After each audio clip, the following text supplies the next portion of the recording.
welcome. You're watching Plain Speak. I'm Akanksha Swaroop. Prime Minister Narendra Modi's cabinet has cleared a proposal for what is widely known as One Nation, One Poll. This is a milestone move aimed at the simultaneous conduct of the Lok Sabha and state assemblies that the government says will cut down on expenses and reduce logistical hurdles in the polling process in the world's largest democracy. And amid buzz that the bill could be introduced in Parliament's winter session, the government sources have told CNN News 18 that the centre is keen to build a consensus before moving the bill in the House. The development came after a high-level panel headed by former President Ram Nath Kovind submitted its report to the Union Cabinet. The committee has asked for the constitution of an implementation committee to look into the execution of the recommendations. It should be noted that the Kovind committee, which held detailed discussions on the issue too, had asked for the formation of an implementation group and proposed a two-stage implementation. In their discussions with the panel, the Congress, the DMK, the Aam Aadmi Party, the Bahujan Samaj Party, the Communist Party of India Marxist, the Trinamool Congress, the AIMIM and the SAPA, among others, were against this proposal. 47 political parties provided feedback, with 32 agreeing and 15 indicating disagreement with simultaneous elections. More importantly, Wednesday's development has triggered an immediate war of words between the centre's ruling BJP and the opposition bloc, indicating that the bill could lead to a deeply polarized session whenever it is introduced in the Parliament, as seen in the first two sessions of the 18th Lok Sabha this year that came into effect this June. So, the question that we will be debating today is one election even feasible for a diverse and large country like India? First, let's also tell you what the Kovind panel recommendations are like. The panel has suggested the constitution should be amended to enable simultaneous elections. In the first step, simultaneous elections will be held to Lok Sabha and state assemblies. For this, no ratification by the states will be required for the constitutional amendment. In the second, elections to municipalities and the panchayats will be synchronized with elections to Lok Sabha and state assemblies in such a way that the local body elections are held within 100 days of the elections to Lok Sabha and state assemblies. This will also require ratification by not less than one half of the states. For the purpose of preparations of single electoral roll and electoral photo identity cards for use in elections to all the three tiers of government, the constitution should be amended so that the Election Commission of India can prepare a single electoral roll and election ID in consultation with the State Election Commission. These amendments will require ratification by not less than one half of the states. In the event, very important, of a hung house, a no confidence motion or any such event, fresh elections should be held to constitute the new Lok Sabha or State Assembly for the unexpired term of the House.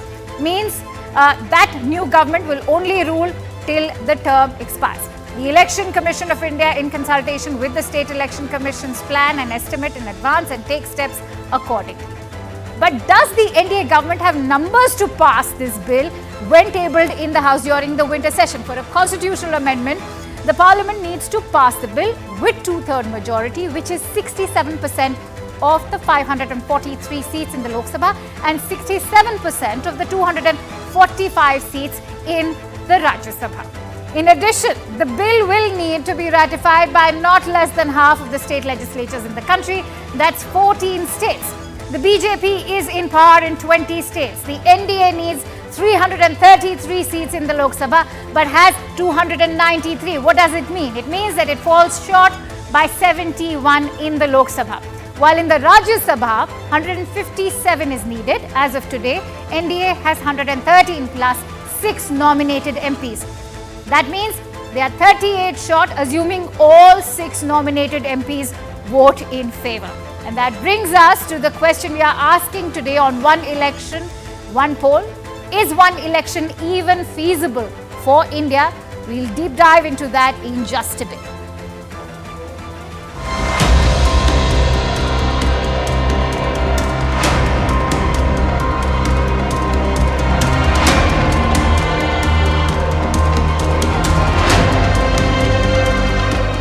one election to Lok Sabha and all legislative assemblies in 5 years होना चाहिए, जिससे कि देश में development चलता रहे, जो बड़ा एक मिशन, बहुत बड़ा एक डिसरप्शन रहता है वो ना हो। कैबिनेट की मंजूरी एक स्वागत योग्य निर्णय। बार बार जो थोपे जा रहे थे चुनाव, उससे देश को निजात मिल पाएगा।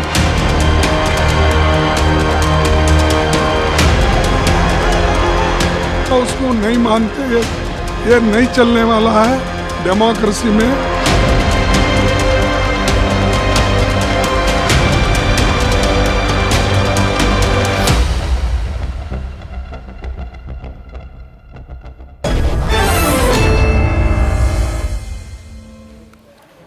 All right, and with that, let me introduce our esteemed panelists today. I'm joined by Mr. Sanjay Rana, who's a political analyst, Mr. P. Pullurao, who's a senior renowned journalist. I'm also told that I'll be joined in by Mr. Sumant C. Raman in just a bit. But Mr. Rao, thank you for joining in today. And I'd like to begin by, in fact, asking you, why is this being called anti-federalism and anti-democracy? Straight away, I believe that the government should have prepared the country more. They should have held more meetings. They should have had discussions. It should have seen a national endeavor, not one man's endeavor or one party's endeavor or the government's endeavor. They could have done all of this exercise. But have they done it? They have not done it anywhere. For example, February 2024, in Tamil Nadu, there was unanimity in the assembly and they passed a resolution against this. Why do they do these things? Because nobody reaches out. It's the duty of the government to reach out to the opposition, discuss with them behind the scenes and outside. We want to pass this law. Let us see what happens. That has not been done. If you had a brute majority, you want to do it, fine. Now what happened? Yesterday, Honorable Prime Minister said, now I will not change my pace, I will do everything. Fair enough. And this is the result of that I am going ahead like this. So one small thing I want to bring to your consideration. You had mentioned that will this be passed in December, winter session? I don't think so. What they will do is, they will introduce the bill perhaps and then send it to a standing committee. Parallelly, the census has to take place. Parallelly. Only then the next elections can be held.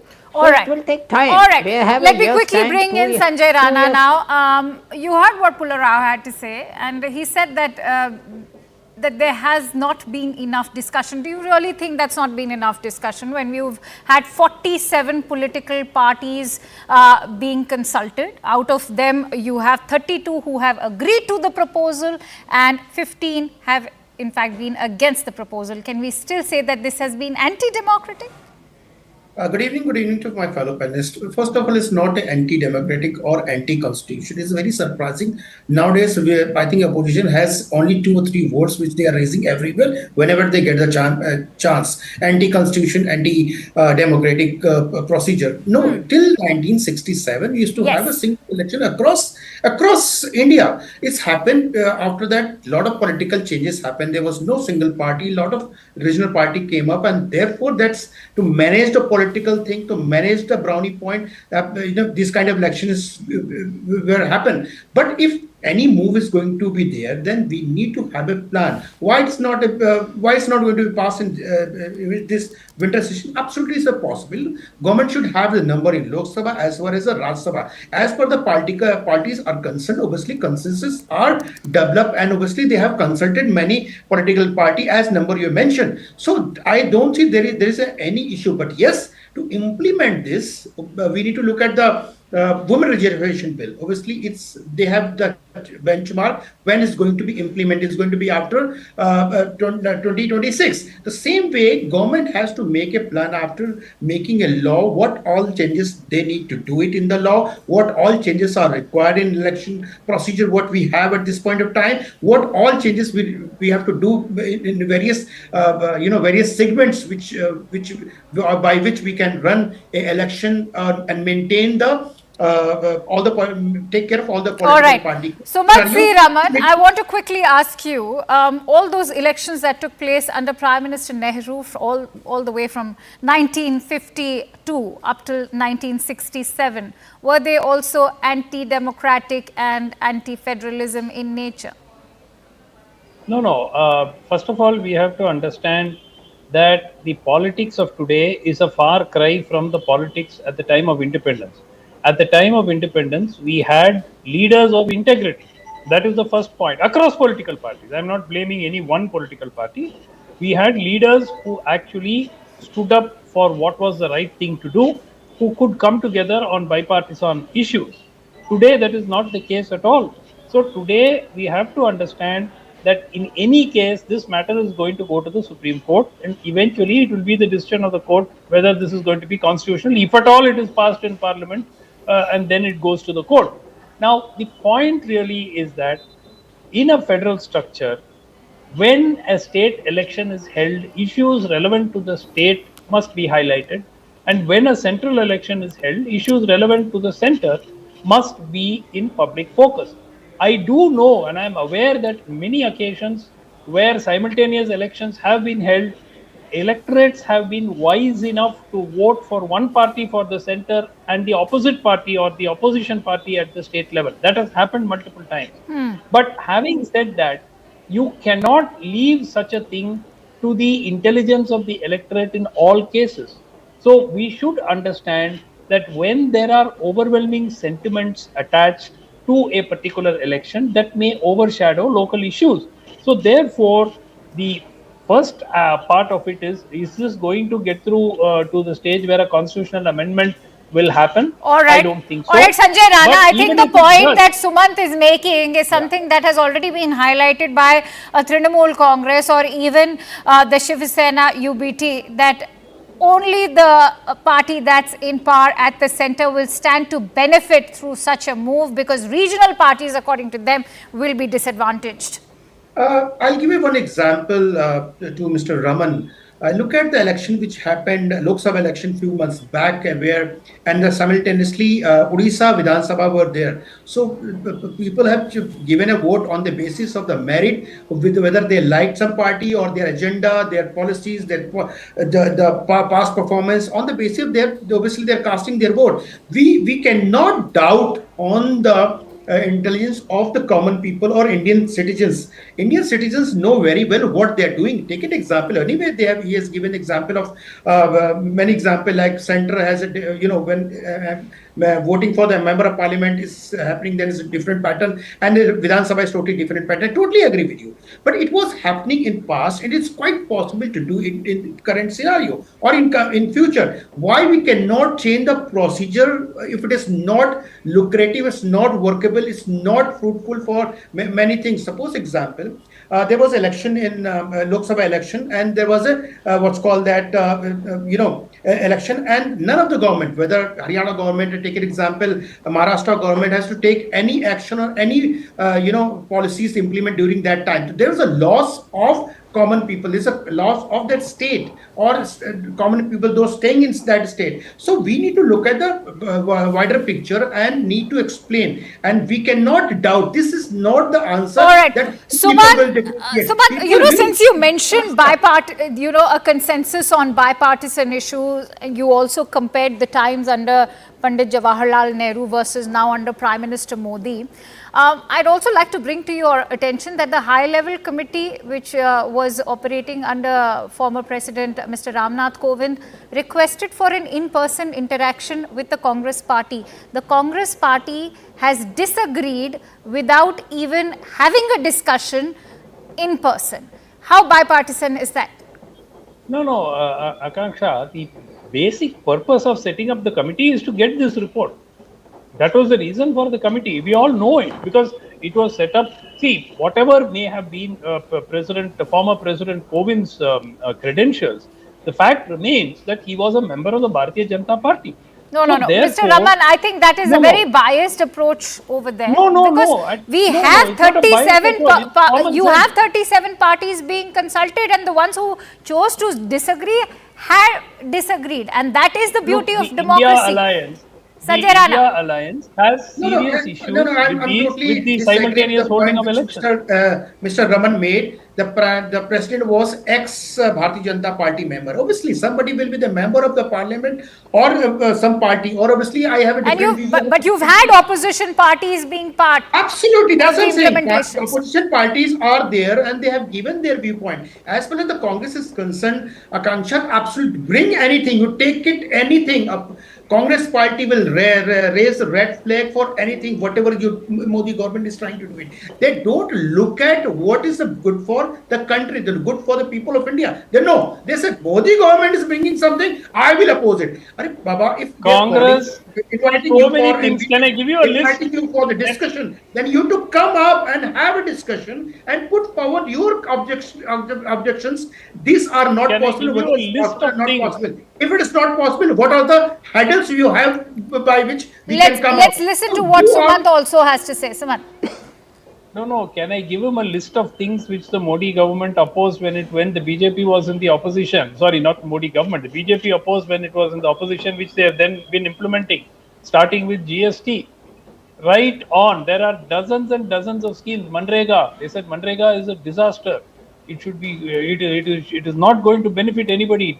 All It is right, on that Manrega note, which saved let's the also country bring in during Mr. COVID. Pullarao. Mr. Pullarao, considering there have already been disagreements on this proposal, something you also talked about, you're not very hopeful that it's going to make its way during the winter session. What I want to ask you, that when there have been, the skeptics over there, why would such a proposal finally make it to the winter session? Do you think it will meet the same fate as we've seen happen to the Waqf bill or the broadcast bill? No, I don't think so. It is a very logical process. It is introduced. It's a very big subject. It will be sent to a select committee or a joint parliamentary committee or a standing committee.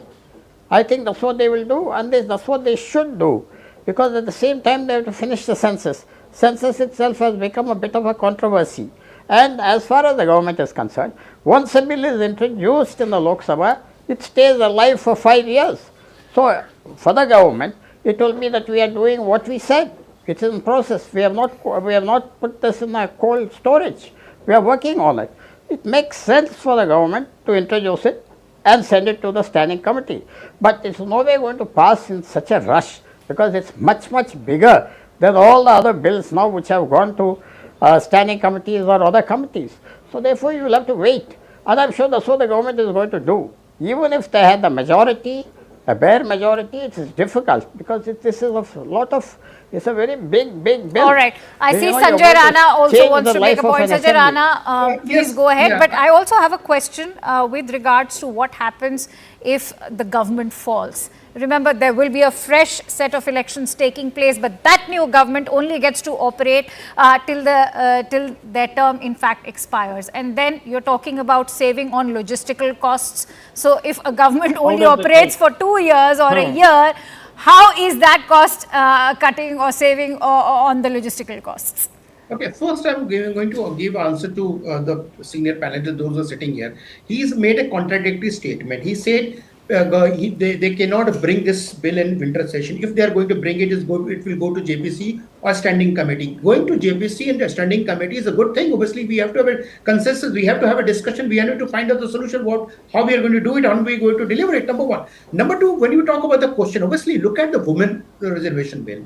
When is going to be implemented and which year is going to be implemented? So a lot of things are there. I am not saying it's going to be a catwalk things. You can go and they are going to deduce in the winter session and it's going to be applicable from next year. No, it will take time. But any good thing which is coming up, we need to welcome it. If you feel that there are some issues and concern, you as a opposition leader, you as a learned journalist, or you as a citizen of India, you can come with a suggestion how we need to do the things better. But creating a problem and saying no, it is not possible.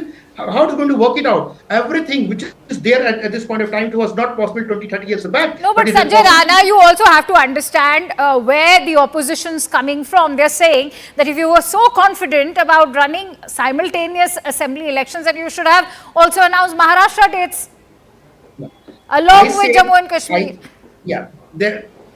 What I said is a long-term process. Government has to introduce the bill first.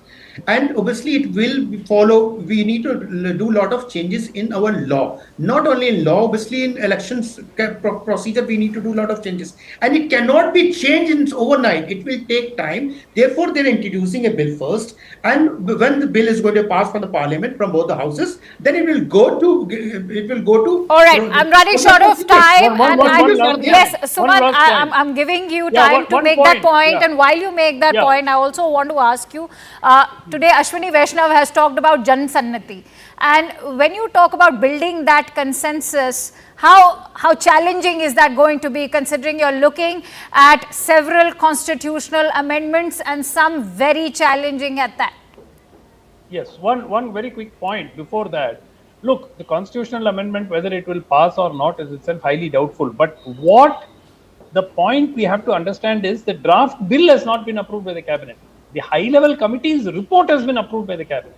So Fair now enough. the draft bill will have to go. The draft bill will first have to be approved by the cabinet. Then it has got to be put into parliament. All Then right. it has got to clear parliament. Then First it has step- got to face legal challenge in the court. So we are a long way off. This True, is mostly true. it's a diversion. But there has to be a tactic, beginning, that's and all. perhaps that's where the BJP wants consensus, that, you know, let it in fact enter the parliament at least. Mr. Pula Rao, I'd like your closing thoughts. You know, one thing is, as there are some what has come out is very shocking. They says if the government falls, there will be fresh elections. This is just negates everything they said, that we don't want too many elections. There has to be play. This is a parliamentary democracy, not a fixed term government elections like US. And parliamentary democracy does require a bit of chaos. Governments must fall. Britain had 4 or 5 prime ministers in the last 4 or 5 All years. right. I'm sure Right, that so point straight will away also looking be at some of these- taken up in the parliament, which is why it's being taken up during the winter session. Many thanks to you, gentlemen, for making those very valid and pertinent points. In fact, Sanjay Rana is going to stay on in the next debate as well. Many thanks to you, Mr. Pula Rao and Sumant C. Raman. Now, today also marks the first phase of assembly elections in Jammu and Kashmir. The first since Article 370 was revoked in August of 2019. Over 23 lakh voters decide the fate of 219 candidates across 24 constituencies in 7 districts. Jammu and Kashmir has recorded a historic voter turnout of 58% till 5 p.m. Voting in Jammu and Kashmir has largely remained peaceful, with no untoward incidents reported in any of the 24 assembly constituencies. This thus countering opposition's narrative, who claimed that Jammu and Kashmir is unsafe. On that note, let's also chalk out the voter turnout in the 7 districts. In Anantnag, it stands at 54.17%, at Doda 69.33%, Kishtwar 77.23%, Kulgam 59.26%, Pulwama 43.87%, Ramban 67.71%, and in Shopia 53.64%. And so, on opposition's charge of no normalcy, has that narrative been rebuffed today? That's a question we'll be posing to our guests today. Sanjay Rana, who's a political analyst, continues to stay with us. I'm also joined in by Mr. Ahmed Ayaz, who's political analyst. He'll be joining us in just a bit. Aarti Tikku, who's a very senior journalist. Thank you, Aarti Tikku Singh, for joining in. Aarti, if I could begin with you, how is this a historic election, perhaps also an election of many firsts? Well, I certainly think that this is a victory of Indian democracy, because today we are seeing massive numbers of Kashmiri Muslims who went through a very tumultuous period of violence in the last 35 years. We also saw that Jammu and Kashmir remained conflict-ridden for almost 70 years until 2019, when the historic decision of Article 370's abrogation happened under Prime Minister Modi's leadership. Today it's historic because it's the first time when various players which had remained away from elections, from the electoral democracy of India, from something that we always cherish. It's a system, it's a value, it is the framework in which India has functioned since 1947, ever since we became independent and we became a republic in 1950. Ever since that time, we have cherished the value of democracy.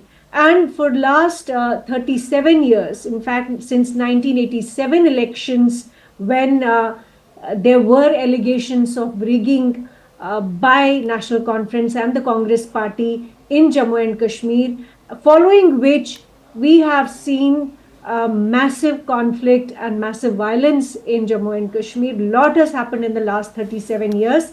But for the first time, all those entities, all those people who were alienated in the 1987 elections and the subsequent years, they have come into the fray. And by that I mean some of the constituents of the Hurriyat Conference, especially Jamaat-e-Islami, which is a socio-religious, you can say a fundamentalist organization with certain fundamentals about how they view J&K, how they view the issue of Kashmir. But for them to come to the mainstream openly, without any proxies, without any charade of being, the backers of the PDP, for example, they have come out in the open. They are contesting elections, and contesting elections by taking oath on the Indian Constitution, by taking oath in All the right. name of Indian law, is itself a major accomplishment. I think the credit certainly goes to Prime Minister Modi's leadership. The credit goes to this particular government's initiatives taken in the last 5 years.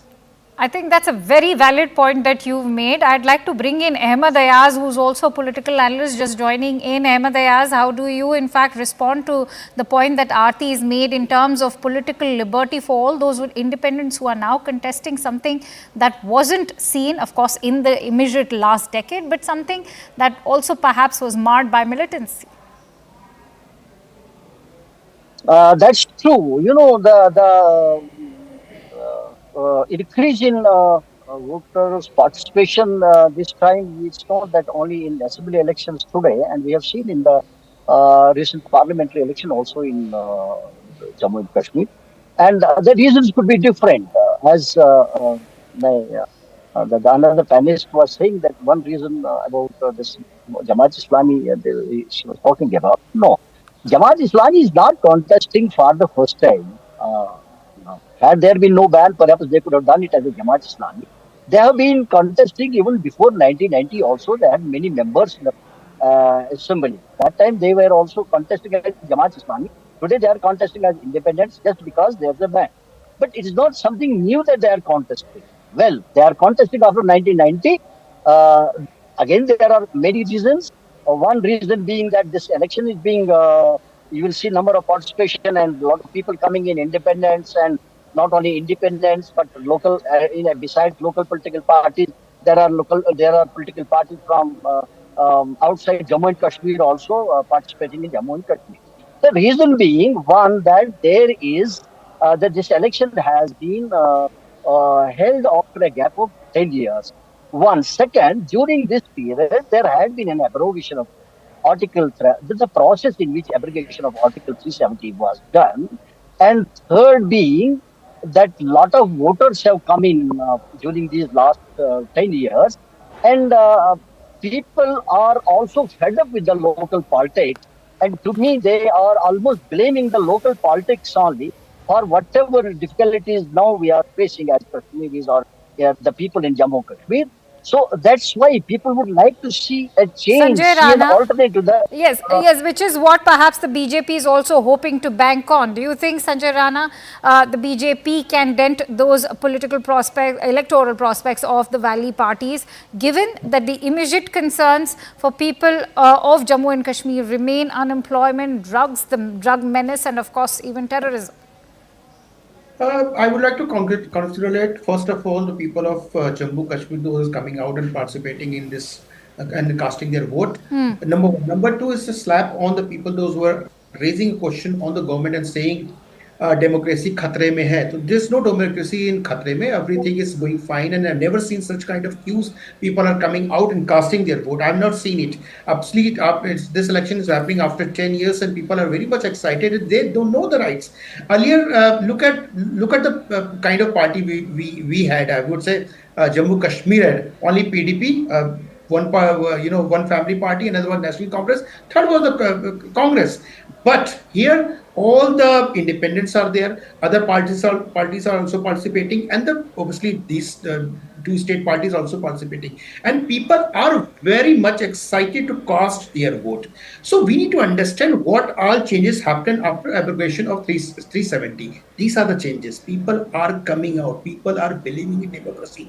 People are believing in their right. They know what their right and what they are happy to there because they're getting their rights. I'm not saying how much seat BJP is going to get it, because I have a serious doubt BJP will open a single, they will get a single seat in Delhi. But look at the Jammu. All right, that's a very interesting point that you've made. I'm sorry I'm interrupting you there. I'd like to quickly bring in Aarti. Aarti, do you think that the abrogation of Article 370 will work in BJP's favor, or the opposition will in fact be milking more out of this, considering there are many who say that people are still very unhappy because the issue of statehood is still being evaded? Look, I've been on the ground in Kashmir Yes. for a very, very long time. I have covered Kashmir for 24 years. And I can tell you with a lot of confidence that this view that Kashmiri Muslims, the electorate, does not understand the significance of abrogation of Article 370, or this rhetoric that Kashmiri Muslims think that Article 370 can come back, as many of the political parties, the dynastic parties like National Conference and Yes. PDP are promising. It is a lie. People do understand, and people do realize, and people have accepted that Article 370 is not coming back. In fact, a lot of the anger that I have seen on the streets, I have seen people talking about, is actually against the National Conference and the PDP, who for a very long time kept their own electorate under this illusion that Article 370 was something that nobody on earth could abrogate, and used to blackmail this particular thing. These dynastic parties would use it to blackmail New Delhi. And people today realize and recognize that these two families, Abdullahs and the Muftis, have hoodwinked their own people. They have hoodwinked their own electorate. They also hold them responsible for a lot of bloodshed that has happened in Kashmir in the last 35 years.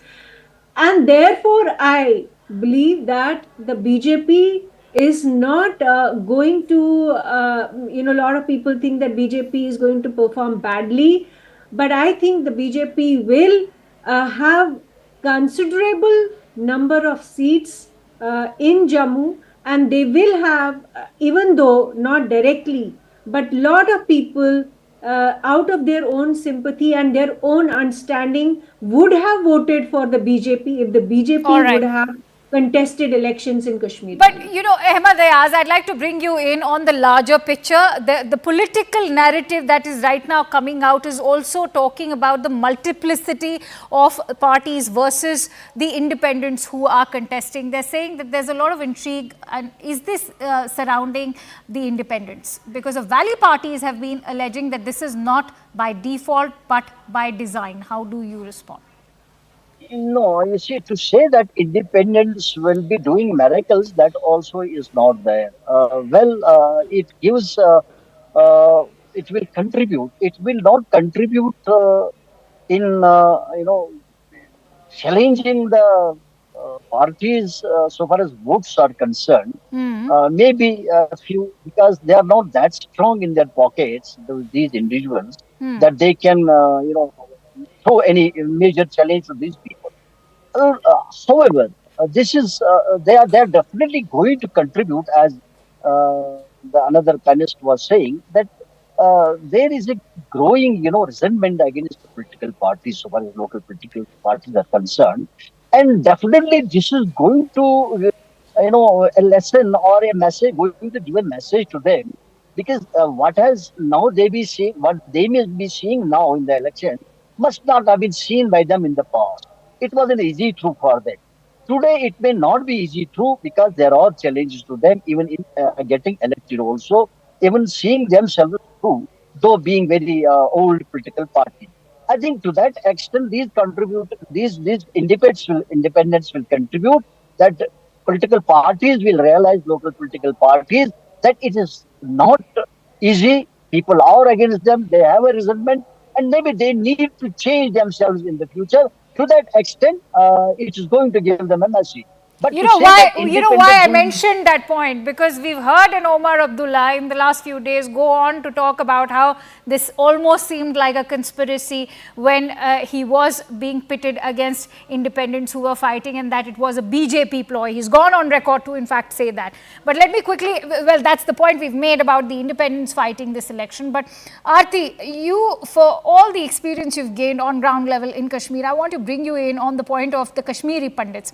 There's been a lot of angst within this community in terms of the spike in militancy and the kind of targeted killings we've seen in the past. Is that going to have any kind of impact on BJP's own prospects? Well, the fact is that Kashmiri Pandits are a scattered constituency. Even now, they are, still homeless in many ways, and a lot of people still live in Jagti township in Jammu region. We know that Prime Minister did recently make an announcement for return and rehabilitation of Kashmiri Pandits. That is a question, that looms large over BJP's policy on Kashmir. They haven't come up with any blueprint, any roadmap for the return and rehabilitation of Kashmiri Pandits. There is a certain resentment, certain angst, certain also alienation with the BJP on that front.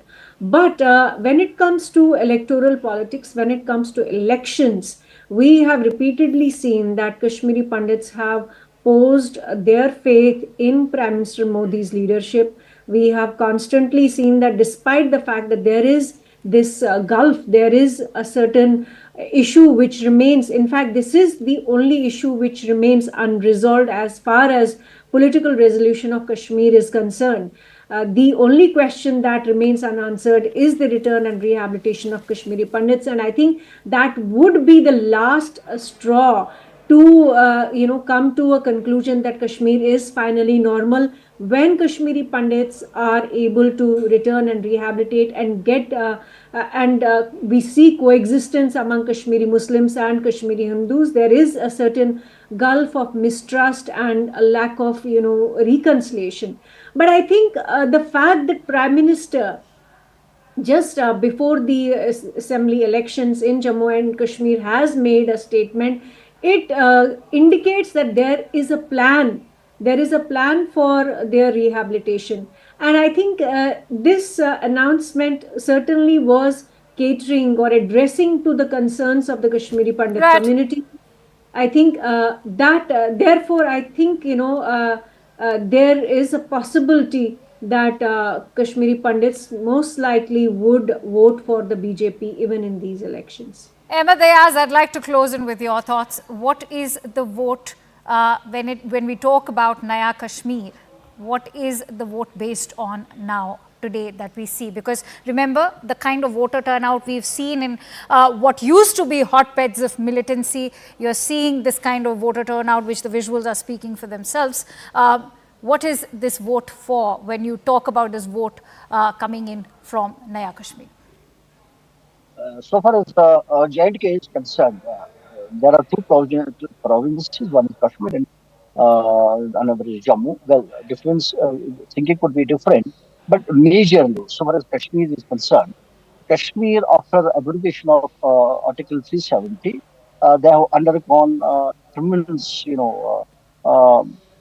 difficulties, and one that they feel rather hard pressed. Second, the grievances redressal even for normal issues have been very difficult, and that could be one reason to see that the vote is made. And then the grievances actually within the Kashmir, Jammu and Kashmir, where the people are directly, affected. That's one. Second, as long as the rights under 35 is concerned, job rights and then the land rights, this would be based on that. I mean, these are certain factors, and the accessibility we have seen in the past regime or the existing regime, we have current regime, we have seen the accessibility on the administration has been very poor, and I think that being a reason, people feel possibly that it is important to have vote done to see that the representatives are elected for easy accessibility. All I right. mean, rest, so far as All right, there's a 370 is question concerned, I want don't to, in think fact, ask Aarti about Tral, which has, in fact, seen the lowest voter turnout of 40.58%.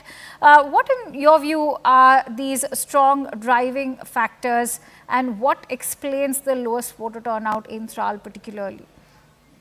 Well, Tral was at the epicenter of the new militancy or new terrorism that we saw in the last decade in Kashmir. Also remember that, Burhan Wani, the entire new generation militancy was surrounding this particular area.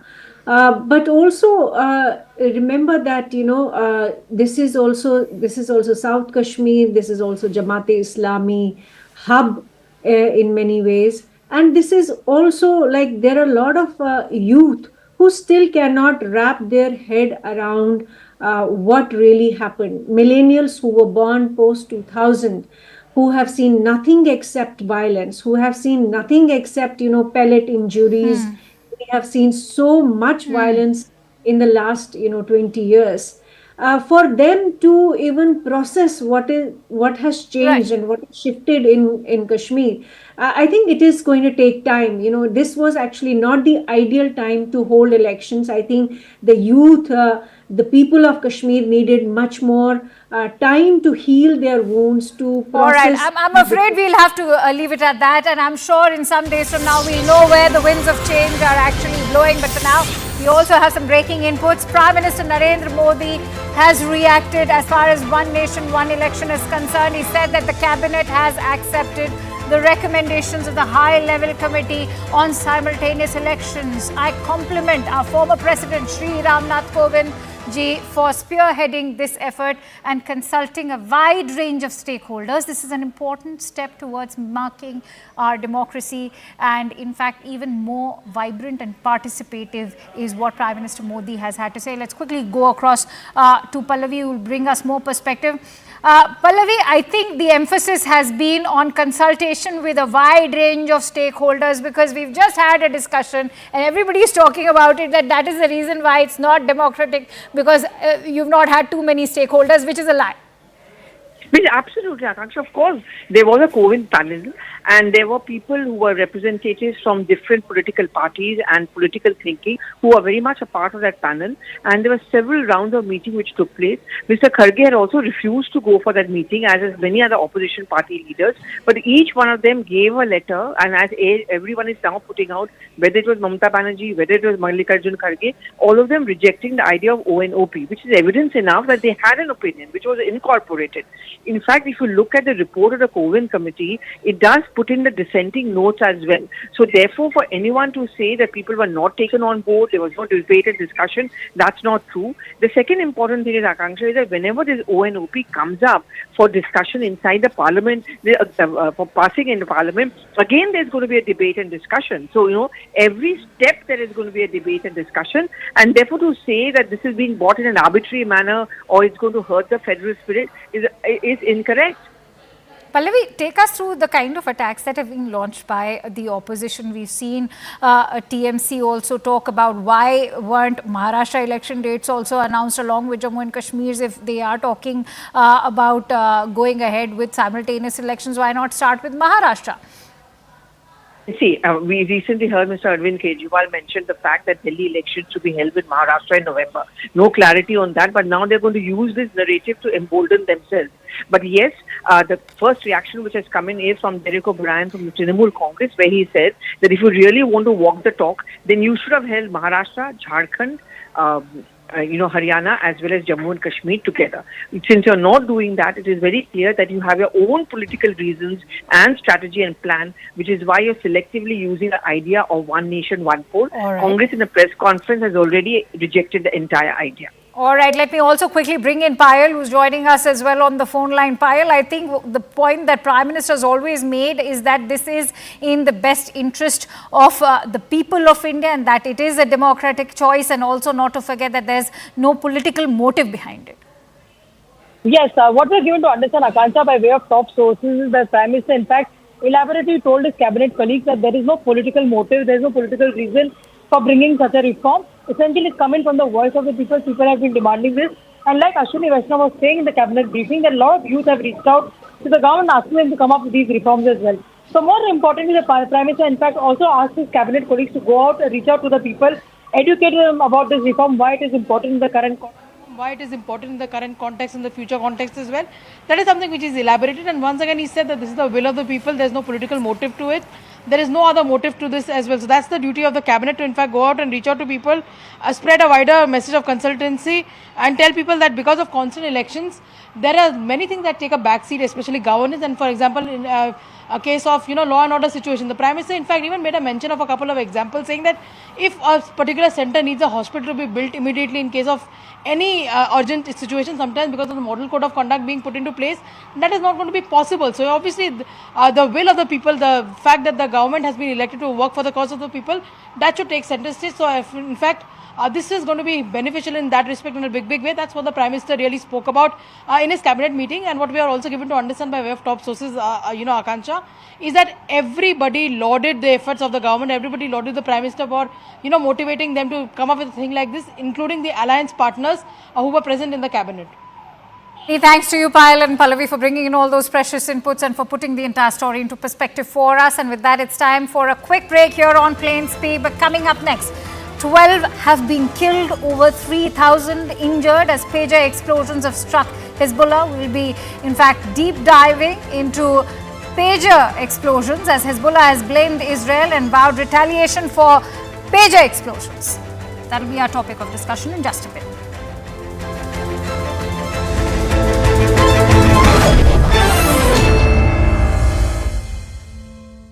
At L'Oréal Group 2019, this vote is a key test of the government's policies ever since that big change had taken place. Now, over 23 lakh voters will decide the fate of 219 candidates spread across 24 constituencies in 7 districts. 7 districts are going to polls today. The National Conference and the Congress, they have joined hands. They have come together for this very important elections. The National Conference, in fact, is contesting 51 seats and the Congress Party 32. There was a lot of negotiation, a lot of back and forth. Omar Abdullah also saying that it wasn't really something that was very settling to come together, but compromises have been made with the Congress getting 32 seats to contest from. 5 seats will also see, quote unquote, a friendly contest between these two important parties between them. BJP, meanwhile, is going to be focusing on gaining ground in Kashmir, where it has really struggled in the past. And that's going to be very important because there's been a lot of change in Kashmir as well ever since the abrogation of Article 370 has happened. Most significant one is the sharp decline in the stone pelting incidents. Now, what's really going to be a worry is the banned Jamaat-e-Islami, which is also participating in these elections. So that's the big one coming in, an update that we're getting you. All right, now let's tell our viewers a little bit more about what is in store in these elections. And we're going to be playing these graphics for our viewers just to give you a good sense. Look at these beautiful shikaras. We've got our shikaras to tell our viewers, about the importance of not just the shikaras, which is such an important thing for Srinagar and all those, who have been going to Srinagar ever since the abrogation of Article 370. Tourism, in fact, has seen a massive increase and people have enjoyed these shikaras. So, assembly polls happening after a decade, after 10 long years in the state of Jammu and Kashmir. First elections post the abrogation of Article 370 and, right now, what's really important is that there is heightened terror because we have seen an uptick and surge in terror-related activities. which has been very concerning for the security forces, especially in the Jammu region because of the tough terrain, the forested area. So the militants, they have changed their tactics and they are adopting various means to try and disturb the peace in the state of Jammu and Kashmir. So polls are happening amid renewed terror incidents. You have 24 of the 90 seat that is going to vote today. So all in all, there are 90 seats, and this election in Jammu and Kashmir is going to happen in 3 phases. As I had said before, the first phase happening today, 24 seats are going to poll, 16 seats in the valley, 8 in Jammu region. So 16 seats are going to polls today in the valley, which is extremely significant. And then you have 1.23 lakh first time voters in phase 1. What is going to be very important is the youth participation. That is something that is going to gain prominence. Just how many youth or youngsters are coming out, jobs, unemployment, those are some very big issues. And also development. You have the BJP who have been stressing time and again not to vote for separatism, to vote for peace, prosperity, for security and for jobs, for livelihood in the state. So that is something that the BJP has been stressing on. You have the National Conference and the Congress Party who want to go back. They are vowing to restore full statehood to Jammu and Kashmir. In fact, they're saying that they'll bring back Article 370 as well. Those are some of the promises that are being made by all of these political parties. As I was mentioning about the BJP contesting on the 17 seats out of 24 seats, and as I had just told you, the Congress's and the National Conference's promises. So the BJP contesting on 17 of the 24 seats. That's an important one. And as I've mentioned, employment, development are going to be the big factors, the big factors that will really be of prominence. So there are those visuals there, people coming out in huge numbers. Arnima, my colleague, joins us me now from Jammu. She's been keeping a very close track. She's been talking to the BSF security forces.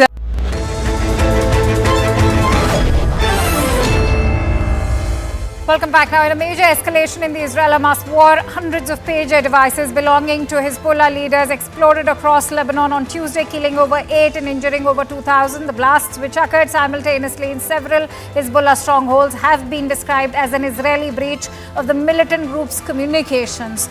We'll be getting all of that in just a bit. That is the big question that we are posing to our guest today, Martha Miller, who's a fellow National Security Institute at JMU. She's joining us live from Washington, D.C. Many thanks to you, Martha, for joining in on CNN News 18. Now, when you talk about a Taiwanese company and its 3G pager bombs, is this the beginning of precision warfare when you look at pager bombs? How do they operate, first of all?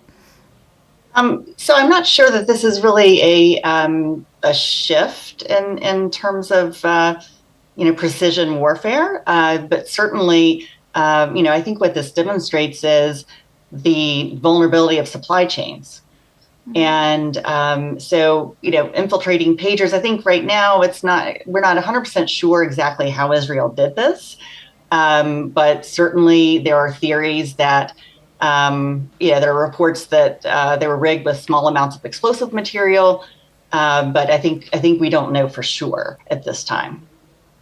Martha, that's why I want to ask you, where does this leave Hezbollah and its further strategizing?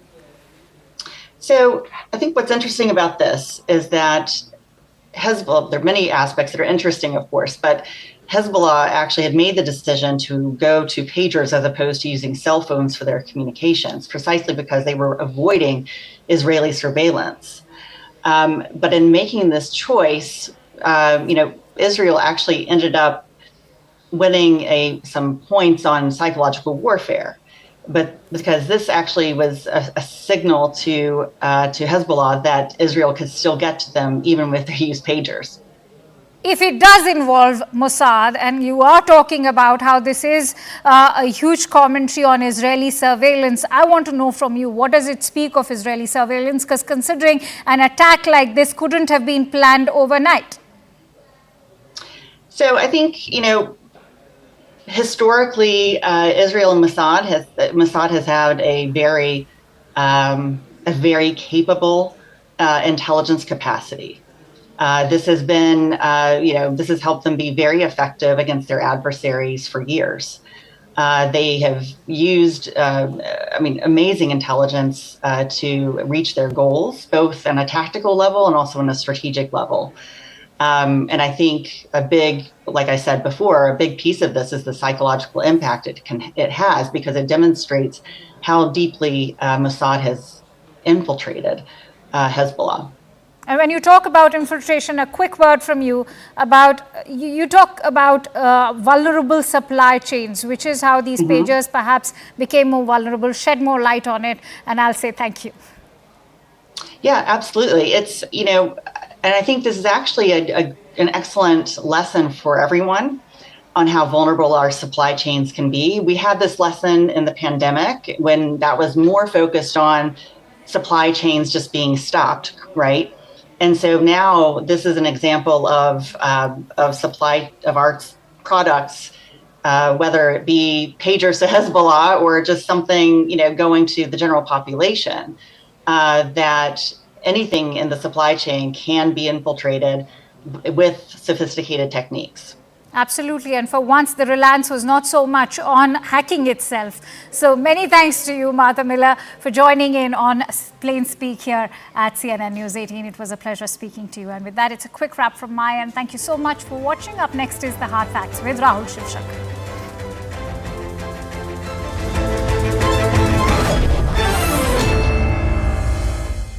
Run up to the first fours of elections. Arunima, some great visuals that we're getting from Jammu region. A lot of enthusiasm, and the voters also looking quite upbeat. They've been speaking to you. So over to you.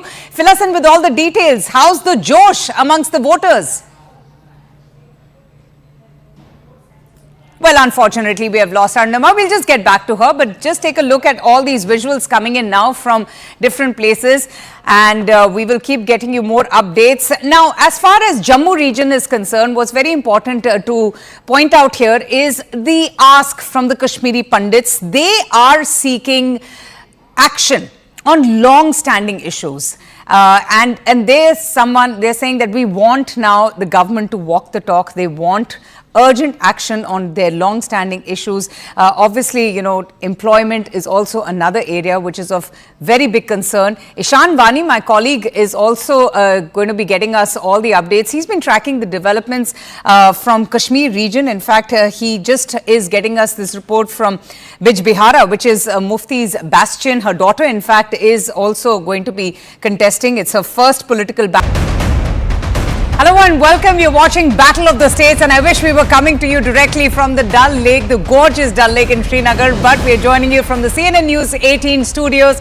We're covering the big elections, the Jammu and Kashmir elections. It's a historic one. It's a very important one, and we're also, tracking the developments, people coming out in huge numbers to cast their vote. In fact, there's a lot of enthusiasm among the voters as well. So a warm welcome to all our viewers. Voting has kick-started in this historic Jammu and Kashmir election in Phase 1 today. Remember, the state is going to poll in 3 phases, and today is the first phase. It marks the first assembly election since Article 370 was abrogated and was revoked in August 2019. This vote is a key test of the government's policies ever since that big change had taken place.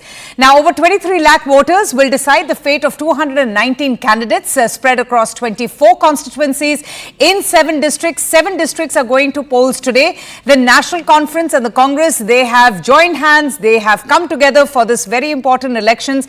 The National Conference, in fact, is contesting 51 seats and the Congress Party 32. There was a lot of negotiation, a lot of back and forth. Omar Abdullah also saying that it wasn't really something that was very settling to come together, but compromises have been made, with the Congress getting 32 seats to contest from. 5 seats will also see, quote unquote, a friendly contest between these 2 important parties between them. BJP, meanwhile, is going to be focusing on gaining ground in Kashmir, where it has really struggled in the past. And that's going to be very important because there's been a lot of change in Kashmir as well ever since the abrogation of Article 370 has happened. Most significant one is the sharp decline in the stone pelting incidents. Now, what's really going to be a worry is the banned Jamaat-e-Islami, which is also participating in these elections. So that's the big one coming in, an update that we're getting you. All right, now let's tell our viewers a little bit more about what is in store in these elections. And we're going to be playing these graphics for our viewers just to give you a good sense. Look at these beautiful shikaras. We've got our shikaras to tell our viewers, about the importance of not just the shikaras, which is such an important thing for Srinagar and all those, who have been going to Srinagar ever since the abrogation of Article 370. Tourism, in fact, has seen a massive increase and people have enjoyed these shikaras. So assembly polls happening after a decade, after 10 long years in the state of Jammu and Kashmir. First elections post the abrogation of Article 370 and, right now, what's really important is that there is heightened terror because we have seen an uptick and surge in terror-related activities, which has been very concerning for the security forces, especially in the Jammu region because of the tough terrain, the forested area. So the militants, they have changed their tactics and they are adopting various means.